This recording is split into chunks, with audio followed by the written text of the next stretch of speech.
Philip Larkin. You never travelled much, but now you have, into the land whose brochures you liked least, that drear Bulgaria beyond the grave, whose wonders have definitely ceased.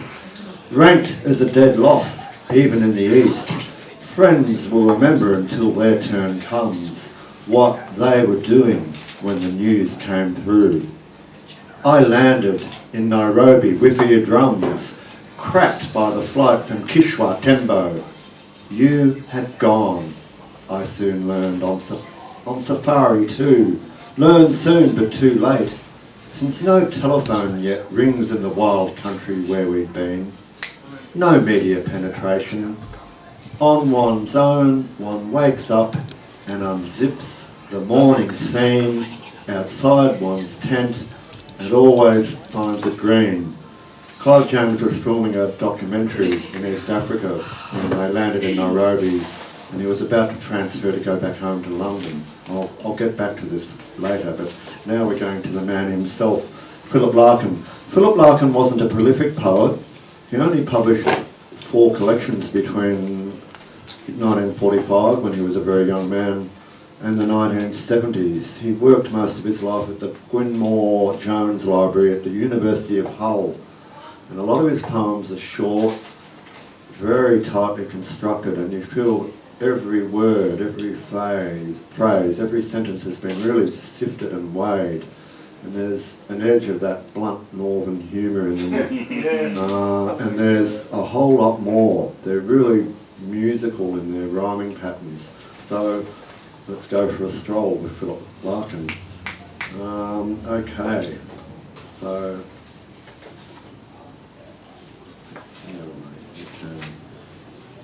this is the first thing I have understood. Time is the echo of an axe within a wood.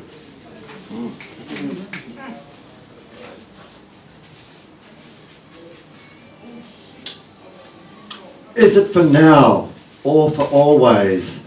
The world hangs on a stalk. Is it a trick or a trysting place? The woods we have found to walk. Is it a mirage or miracle? Your lips that lift at mine, and the sun's like a juggler's juggling balls. Are they a sham or a sign? Shine out, my sudden angel. Break fear with breast and brow. I take you now and for always is always now. Pour away that youth that overflows the heart into hair and mouth. Take the grave's part. Tell the bones truth. Throw away that youth, that jewel in the head, that bronze in the breath. Walk with the dead for fear of death.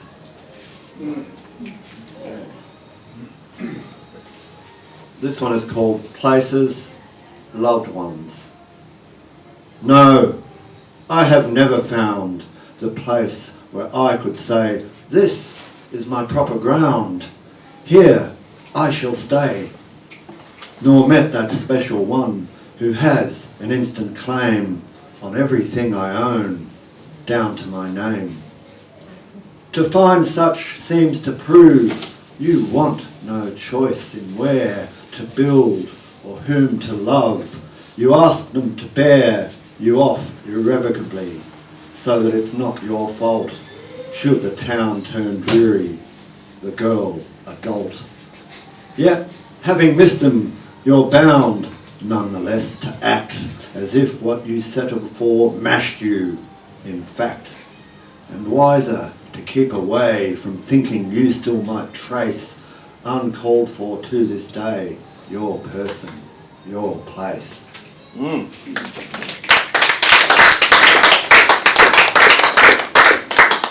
Whatever happened? At once, whatever happened starts receding, panting, and back on board, we line the rail with trousers ripped, light wallets, and lips bleeding. Yes, gone, thank God.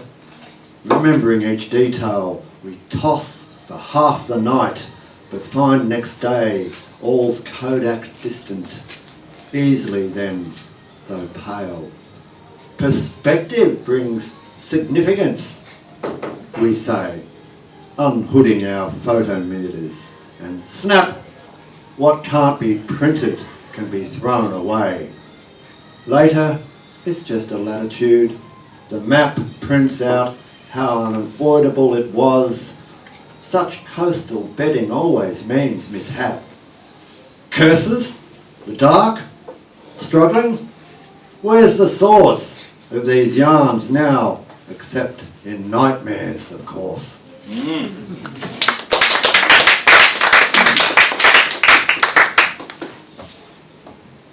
Poetry of departures. Sometimes you hear fifth hand as epitaph. He chucked up everything and just cleared off. And always the voice will sound certain you approve the audacious, purifying, elemental move. And they are right, I think. We all hate home and having to be there. I detest my room. It's specially chosen junk. The good books, the good bed, and my life in perfect order, so to hear it said. He walked out on the whole crowd, leaves me flushed and stirred. Like then she would undid her dress, or take that, you bastard. Surely I can if he did, and that helps me stay sober and industrious. But I'd go today. Yes, swagger the nut-strewn roads, crouch in the forecastle, stubbly with goodness. If it weren't so artificial, such a deliberate step backwards, to create an object, books, china, a life reprehensibly perfect. Yeah.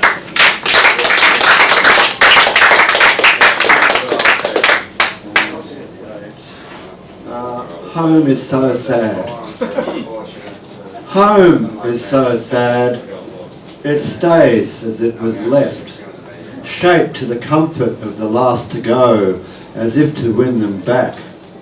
Instead, bereft of anyone to please, it withers so, having no heart to put aside the theft, and turn again to what it started as, a joyous shot at how things ought to be. Long fallen wide, you can see how it was. Look at the pictures and the cutlery, the music in the piano stool, that vase.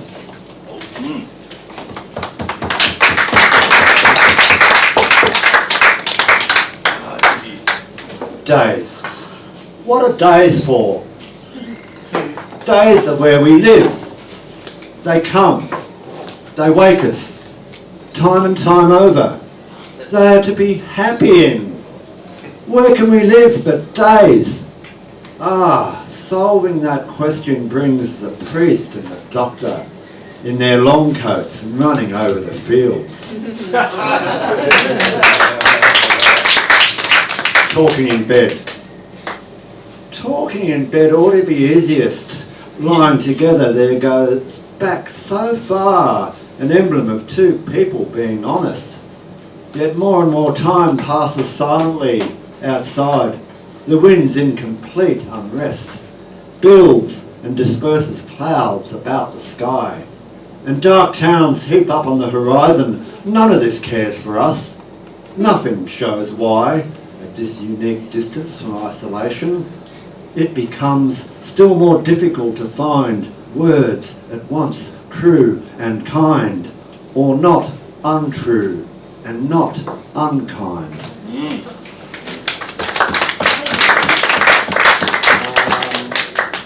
This is one of my favourites. It's called Sympathy in White. Sympathy in White Major, and this is set at a funeral.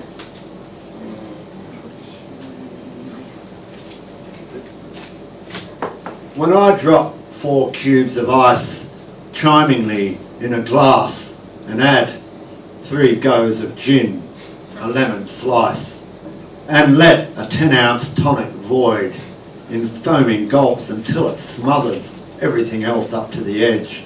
I lift the lot in private pledge. He devoted his life to others. While other people wore like clothes, the human beings in their days, I set myself to bring to those who thought I could the lost displays. It didn't work for them or me, but all concerned were nearer thus, or so we thought, to all the fuss. Then if we missed it separately, a decent chap, a real good sort, straight as a die, one of the best, a brick, a trump, a proper sport, head and shoulders above the rest. How many lives would have been duller had he not been here before? Here's to the whitest man I know, though white is not my favourite colour.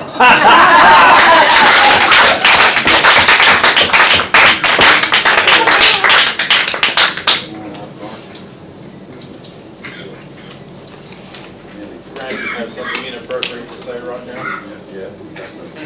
Release the McCracken! And this one, Annus Mirabilis. Sexual intercourse began in 1963, which was rather late for me. Between the end of the Chatterley Band and the Beatles' first LP. Up till then there'd only been a sort of bargaining, a wrangle for a ring, a shame that started at 16 and spread to everything. Then all at once the quarrel sank, everyone felt the same, and every life became a brilliant breaking of the bank, a quite unlosable game. So life was never better then, in 1963, though just too late for me, between the end of the Chatterley Band and the Beatles' first LP.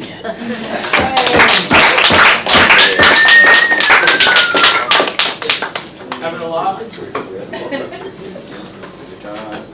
Love. The difficult part of love is being selfish enough, is having the blind persistence to upset an existence, just for your own sake. What cheek it must take. And then the unselfish side. How can you be satisfied putting someone else first, so that you come off worst? My life is for me, as well ignore gravity. Still, vicious or virtuous, love suits most of us. Only the bleeder found, selfish this wrong way round, is ever wholly rebuffed, and he can get stuffed.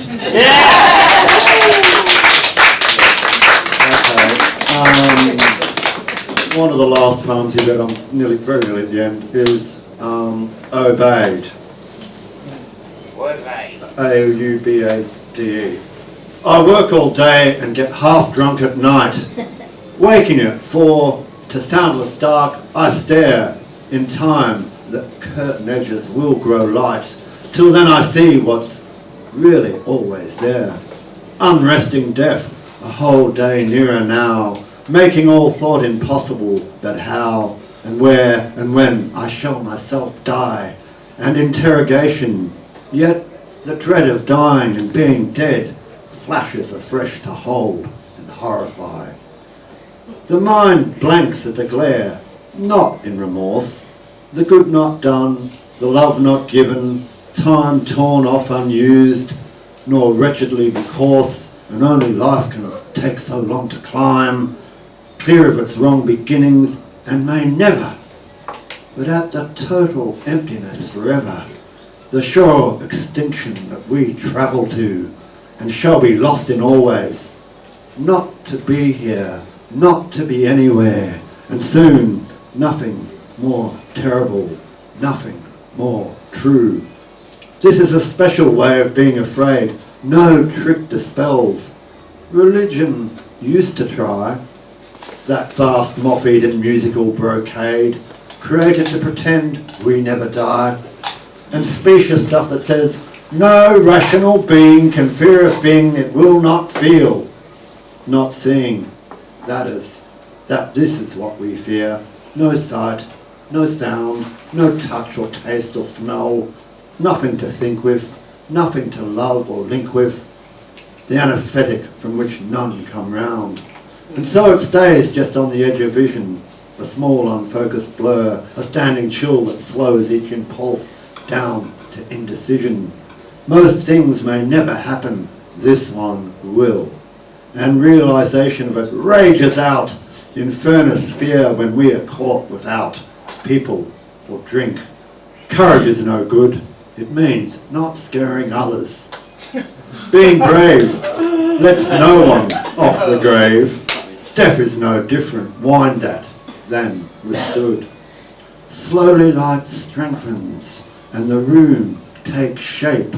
It stands plain as a wardrobe, what we know, have always known, know that we can't escape, yet can't accept. One side will have to go. Meanwhile, telephones crouch, getting ready to ring in locked up offices, and all the uncaring, intricate, rented world begins to rouse.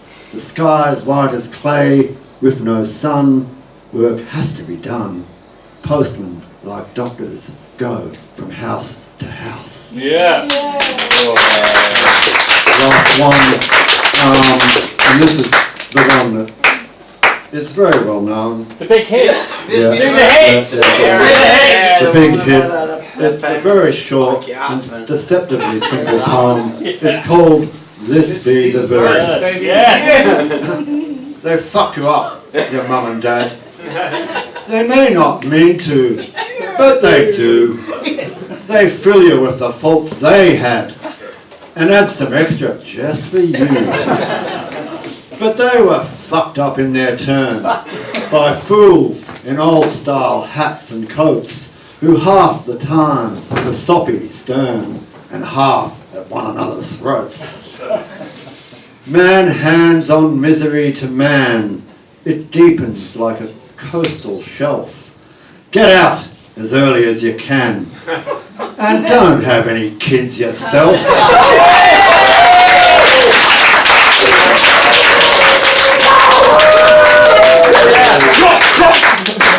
Very quickly I'll finish with the last lines of Clive Jones' valediction.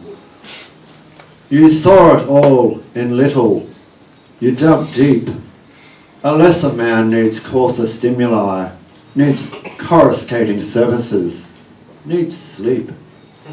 I'm very rarely conscious when I fly, not an event in life, to sleep, to die. I wrote that much, then conked out over Rome. Dreamed I'd been sat on by a buffalo. Woke choking as we tilted down for home, and now see, for once cloudless, the pale glow of evening on the England you loved so. And spoke for in a way she won't forget, the quiet voice whose resonance seemed vast even while you lived, and which has now been set. Free by the mouth that shaped it, shutting fast, stays with us as you turn back to the past. Your immortality complete at last. Thank you very much. Thank you.